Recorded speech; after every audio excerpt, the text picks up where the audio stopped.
Hello and welcome to TheAIbumMan, and today I'm going to be doing my top 15 live performances 2014. This is going to be my first in a few different lists I'm going to be doing to wrap up the year of 2014.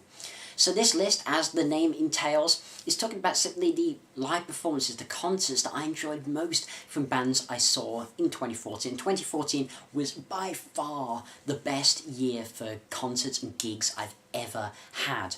Going to 2 indoor festivals and my first ever outdoor festival, as well as seeing plenty of gigs throughout the year. I saw an absolute ton of bands live in 2014, and so many of them just wonderful. Usually I manage to just about get a top 10, but this year, damn, I struggled to even narrow it down to just 15. I didn't want to be forever talking about the bands I've seen, but just narrowing it down to 15 acts was an incredibly difficult feat, which just says how strong 2014 was. Now this is one of my most subjective and more personal lists, because what everyone can experience, the albums I talk about, my end of year album list, not everyone will of course have experienced the live shows, and you may only have seen a couple or a few of these live acts yourself in 2014, or maybe none at all. But it also serves for me as giving you some advice of, hey, what bands, if they are in your area, should you prioritise to go and see? But of course this is just my opinion, and yours may differ completely and entirely based on your tastes. So let's start at number 15. Let's start at the bottom, but by no means a bad band. At number 15, Tryptocon. Now, Tryptocon I only saw as a supporting artist, but they still played a good hour-long set, and they supported an artist that will be a bit higher up in the list. Tryptocon are of course led by ex-Celtic Frost frontman and guitarist Tom G. Warrior, and this tour was to support Milana Kazmata, which may be making an appearance in the list, nudge nudge wink wink. Well, it definitely is. This is a fantastic album, and live they are amazing. They play a good few Celtic Frost songs. I think they play about 2 or 3 from, I think 2 from Megatherion, which of course is one of their best albums. Though unfortunately they don't play anything from Motorhead, which is a shame, because Motorhead is actually my favourite Celtic Frost album. And they even played, I'm pretty sure they played from their debut album, Tryptocon's debut album, I can't remember the name of it, but they have this epic 20-minute song, Progeny, and they played that live, and oh, that was some of the most mesmerising, meditative, dark, doomy, black and long, epic metal I just ever heard. That was just, you just sat there stood there in a trance at what sound they were able to do with that, and honestly, just for that song alone, they make it here. It was an incredible song. Number 14, someone reminiscent to 2013, I saw The Ocean. Now, the Pelagio, their last album, a concept album based on going deeper into the sea, was one of my favourite albums of 2013. In fact, if I made my 2013 list again, it would probably be number 2.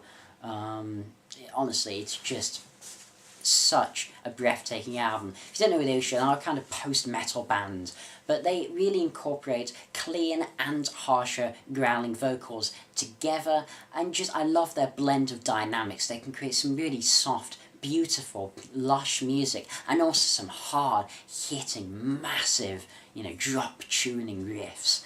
And in this concert, they performed Pelagio in its entirety, and wow does this work. I mean, it was only quite a short set. It was less than 2 hours for them, because they only performed like 3 songs after Pelagio, so it's probably only about 1.5 hours or so, which a little disappointing the length, I suppose, and that's why it moves a bit lower on this list.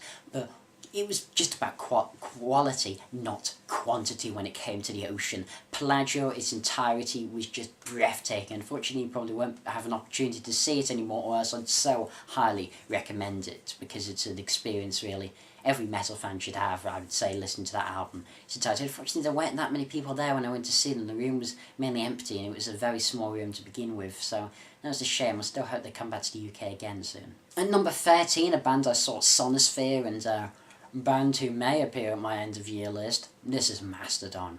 What more can be said about Mastodon, these sludge metal titans who have managed to convert their sound into a more commercial but yet still interesting and still progressive form of music? How they managed to combine such catchy hooks with such interesting and still relatively sludgy music, I don't know. I suppose in the same way a band like Baroness has, but it's definitely a skill, and there's a reason why Mastodon, one of the biggest metal bands at the moment, and at Sonosphere, they just blew me away. They were so good. And one of the things particularly, a lot of these shows or festival shows before then, my favourite Mastodon song is Oblivion.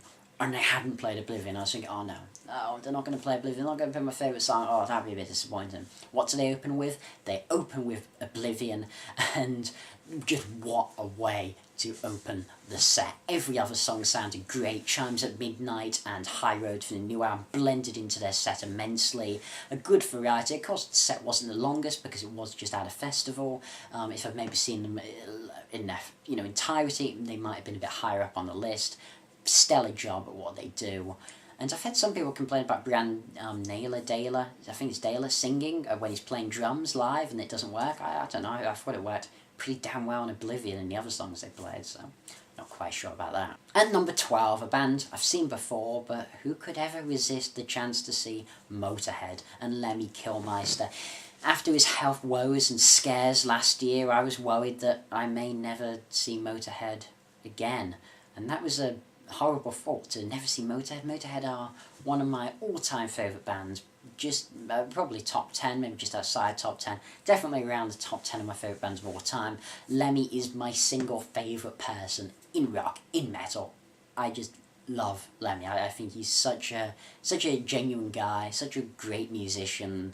I really just like Lemmy, to be honest. I think he does what he does very well with Motorhead. Yes, he isn't the most innovative person, but I would say people don't often give Motorhead the credit it's due, and I would say there is actually a fair bit of variety in their albums. Not King Crimson variety, but there's variety in their albums, and they definitely have some, they definitely cover quite a lot of genres over their career, for what more genres of metal, from their, of course, traditional speed metal to incorporating slightly more psychedelic sounds, to more hard rock, to thrash metal, to honestly every form of metal pretty much. They've touched on one form and another.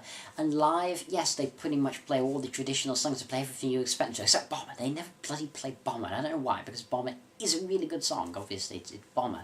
But there you go, they don't play it. But they play Killed by Death, my favourite Motorhead song, Yay to Killed by Death, even though it's not on a studio album, unfortunately.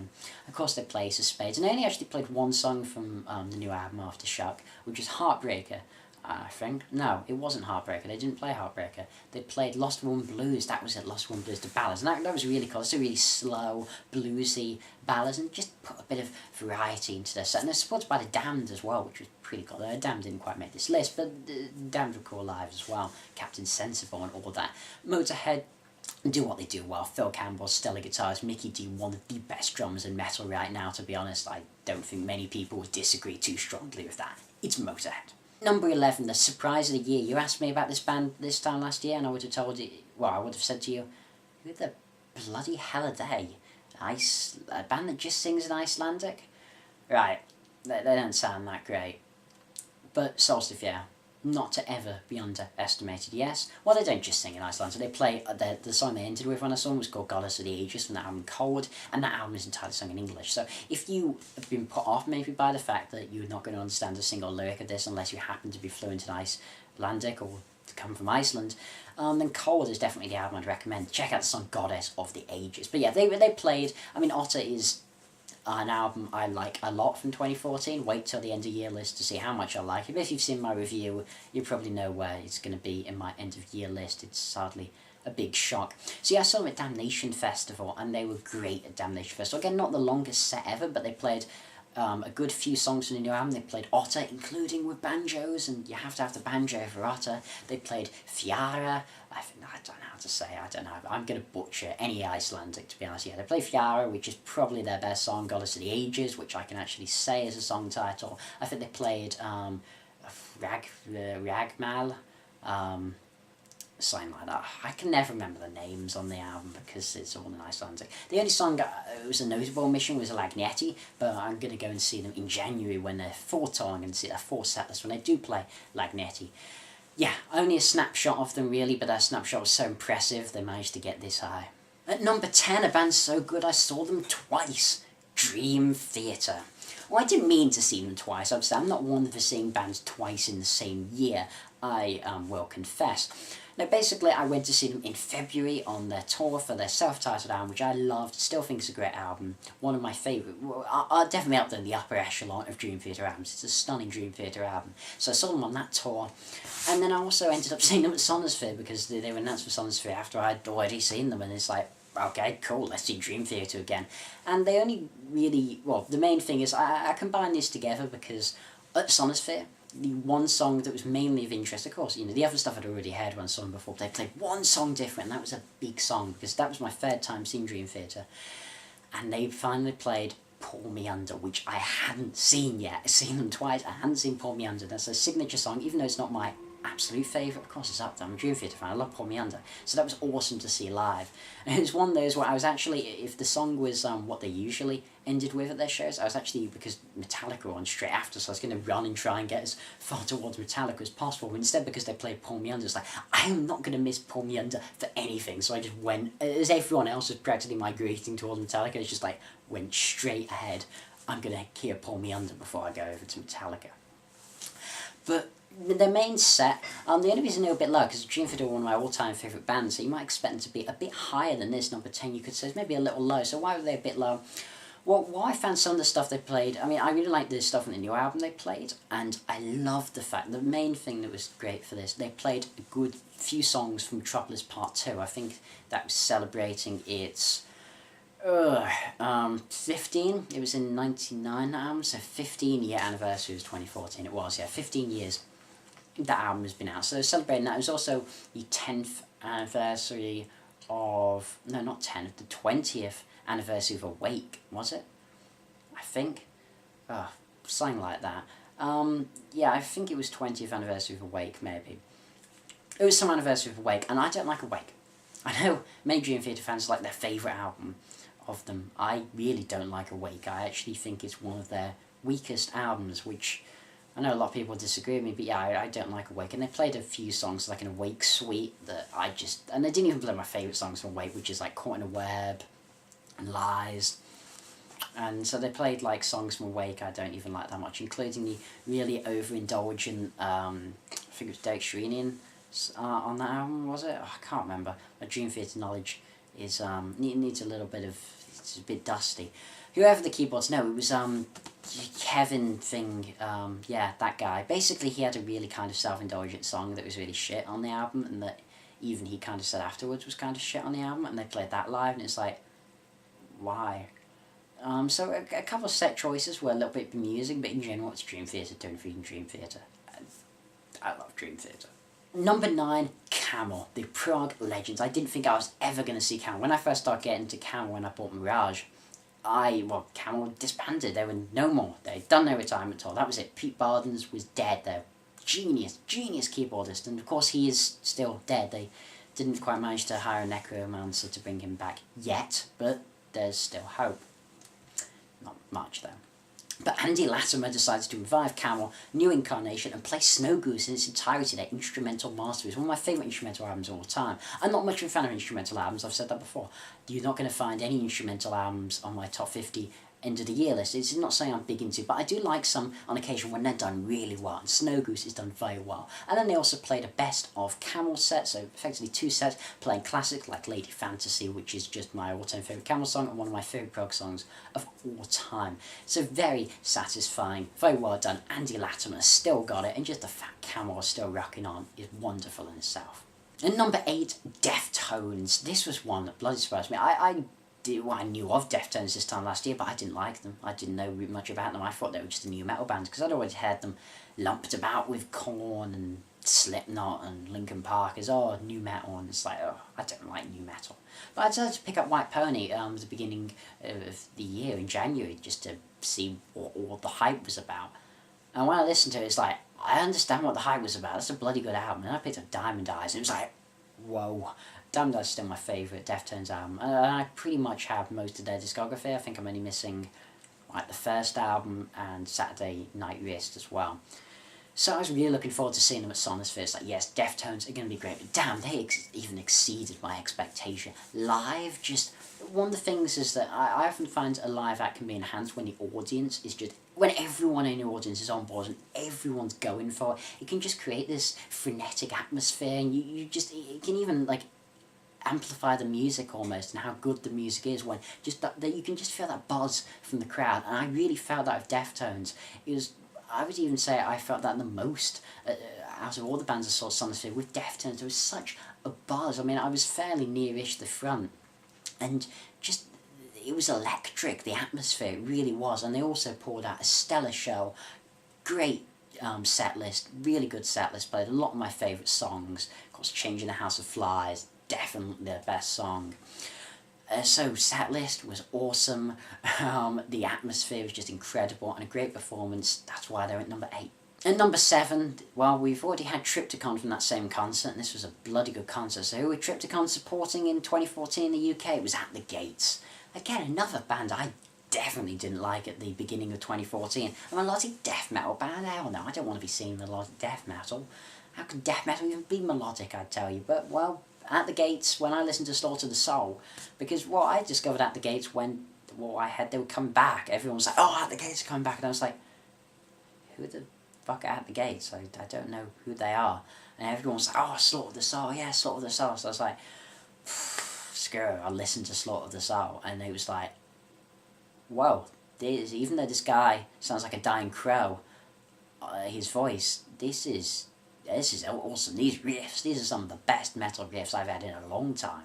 And these songs are surprisingly catchy. I mean, Cold, what a chorus Cold has.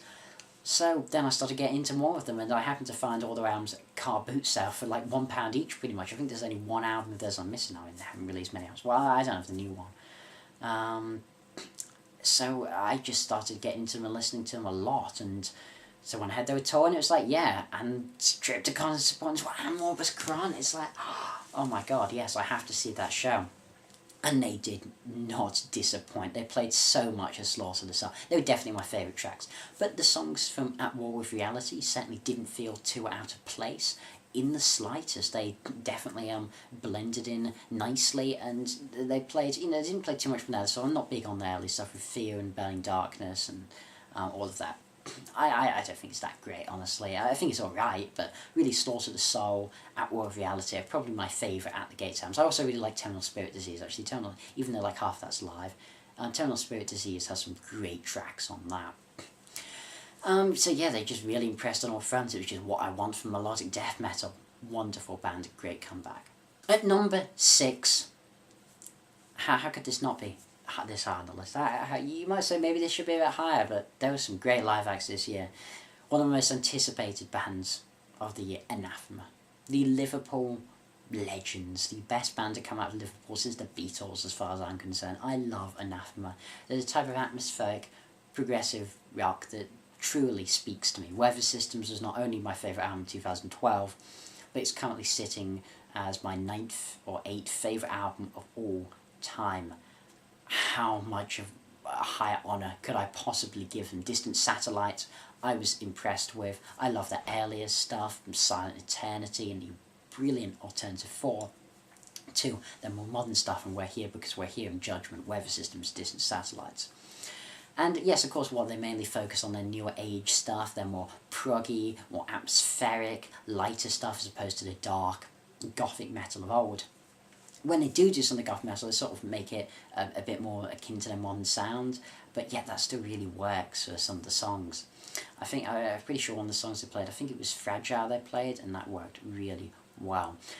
Anathema creates some of, I would obviously say that, let's not say some, I would say the greatest crescendos in modern music, and they're the type of things I look for.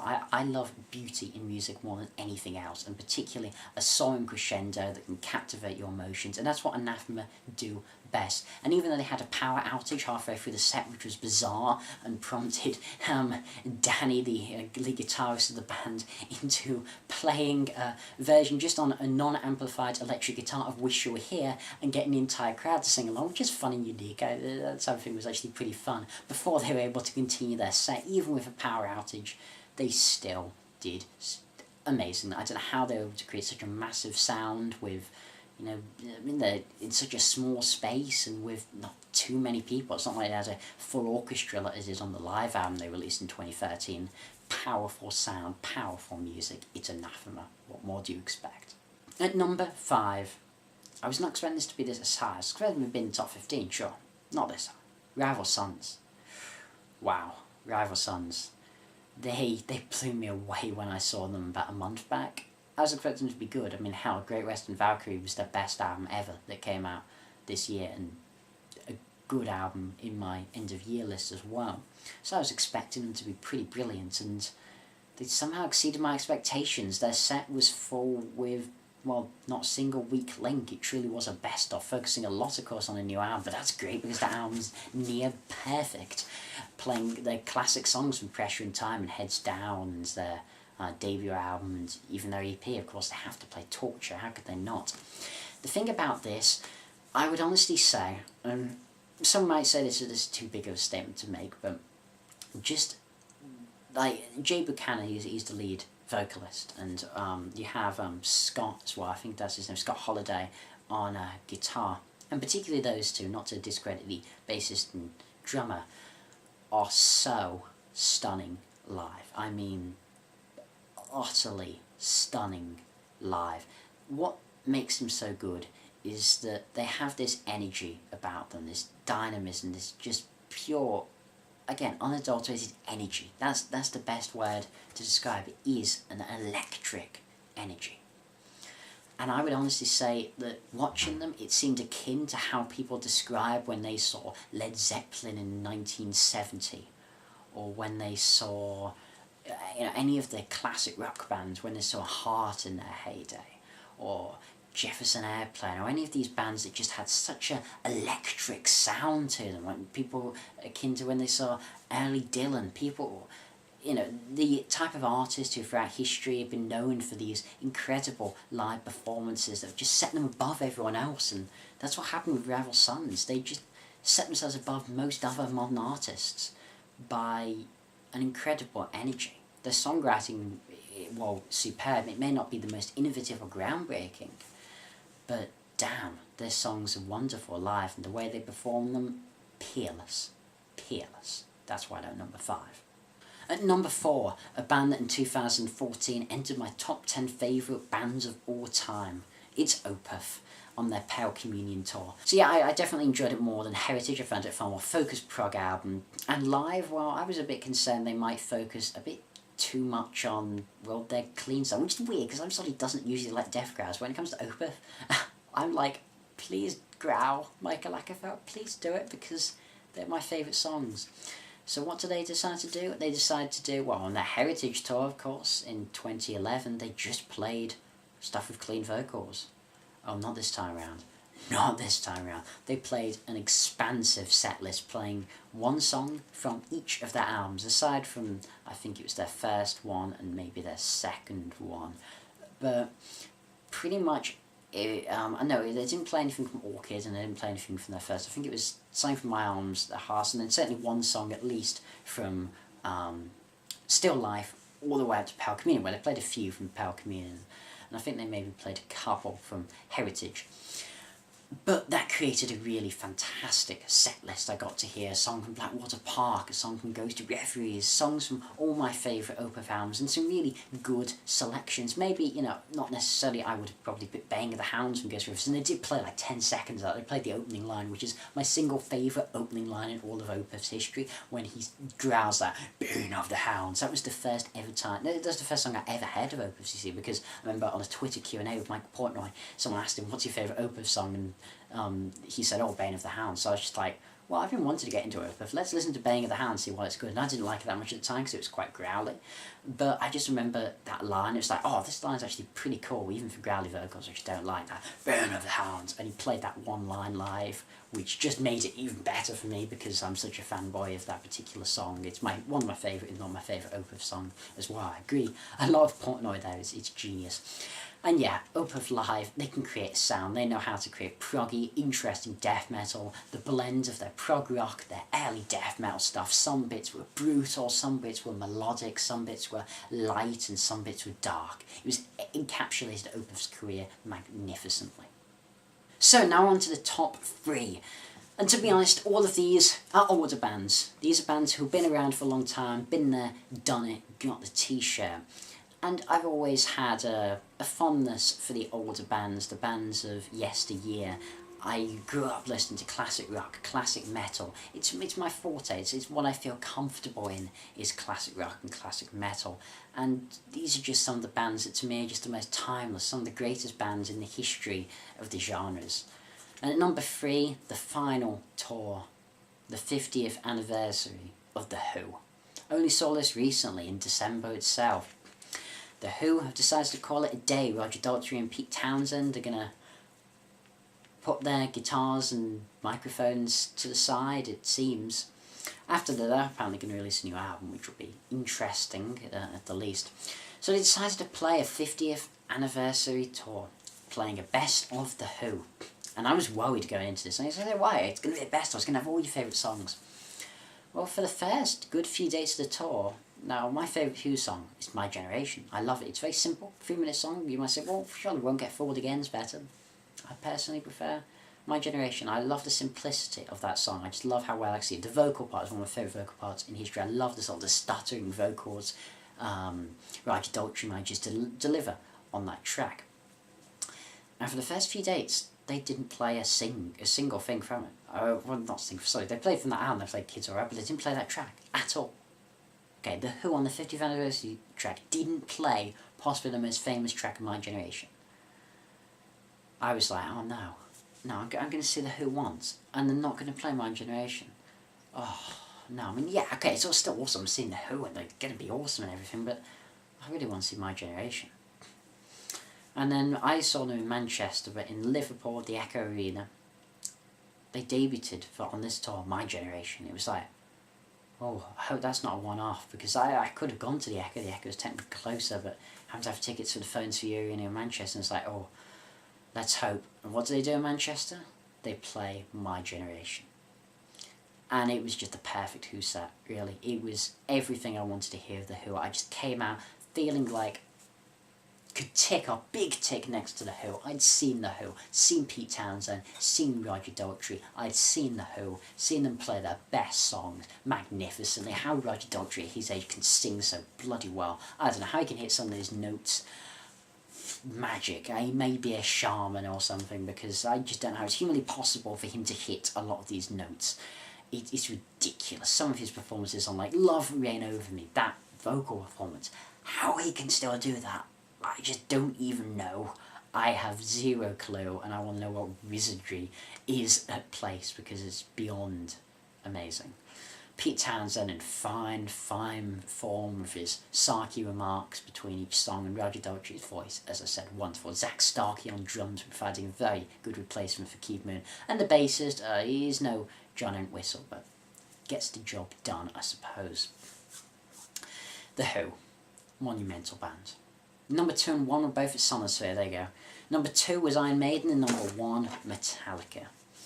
Let's start with Iron Maiden. This is the second time I've seen Iron Maiden. This was on their Made in England tour, which I hadn't seen them while I saw them on their Final Frontier tour. So this focused mainly just around the 80s stuff. Now when it comes to Maiden, my taste, I really love all of Maiden's career aside from the Bailey stuff, because that sucks, complete balls. I really love Final Frontier, Matter of Life and Death, Brave New World, etc. I also, of course, I love Paul Di'Anno's stuff, that Iron Maiden, Killers. I love the Bruce Dickinson era the most. Somewhere in Time, Number of the Beast, of course, Peace of Mind, etc, etc. And this was very much a celebration of that 80s period. They disappointed from the set, they didn't play Hallowed Be Thy Name, which is a shame. I mean, I did see it on the last tour, but it is my favourite Maiden song, it's their best song of the 80s, so why they didn't play it beats me, but there you go, I suppose maybe they were sick of playing it. I don't know, but it was interesting because they played a lot more songs from Seventh Son of the Seventh Son than I got to see on the last tour, and just a lot more, well, yeah, stuff that obviously I missed because I didn't get to see them in the 80s on those classic tours since I wasn't born, and they play a lot more of the newer stuff on their tours, which, understandable, their newer stuff's great, so I don't blame them for it. So it's really interesting to see them play their retro songs. I still think they can do it very well. I still think Bruce Dickinson can sing whatever anybody else wants to say. I love Maiden, they're one of my all-time favourite bands, and they're just amazing. Now the only reason Metallica beat them, I prefer Iron Maiden to Metallica if I had to pick, but it's because I'd never seen Metallica before, so that sort of new novelty factor that I just pushed it over the edge of Maiden. And to see Metallica as well perform a by request set list of just songs, fan favourites that people had voted for, I of course voted. Any disappointment, it was only 2 songs I would have kicked off if it was my choice. I would have personally kicked off Whiskey in a Jar, Thin Lizzy song, yeah, it's awesome, but the Metallica version is like, Metallica have far better songs they've written themselves than their cover of it.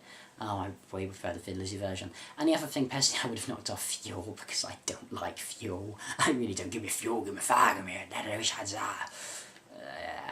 no, I would have rather, if they wanted to play something from the Lowdowns, House the Jack Built. Yeah, that's a cool song. I personally would love them to have played Day That Never Comes, because that's one of my favourite Metallica songs, I hate to say. And I also really like Welcome to My Nightmare.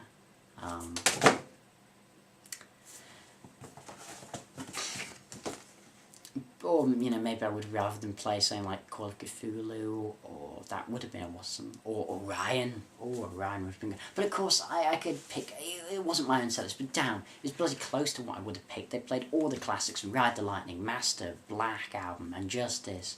Everything aside from Saint Anger, because we don't want any Saint Anger, not Metallica. And it was amazing. The atmosphere was utterly incredible.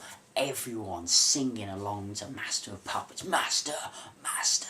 And it was just a phenomenal experience. Metallica, okay, if I really wanted to sit there and nitpick, yeah, I could have said, well, Lars's drumming's a little bit off, and, you know, this is, you know, whatever. You don't when you're in the moment. Okay, mate.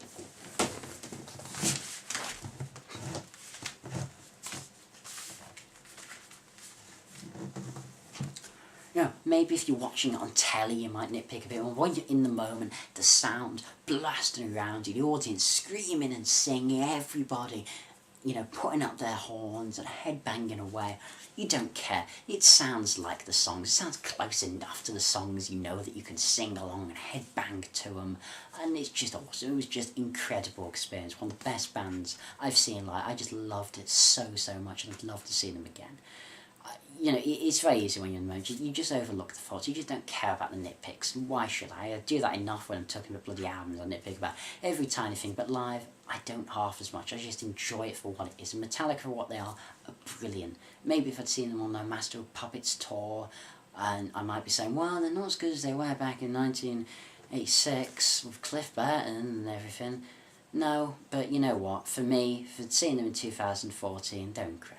This has been TheAIbumMan, my top 15 live performances of 2014. I hope you enjoyed this list. I'd love to know what some of yours are. Tell me what concerts you love this year. And I'm sorry this has actually gone on for longer than some of the albums on my top 50 end of year list. Sad as that is, yeah. So if you've managed to stick through this, well, bloody done. Anyway, this has been TheAIbumMan. Thanks for watching. Comment, subscribe, and as usual, long live Yahoo!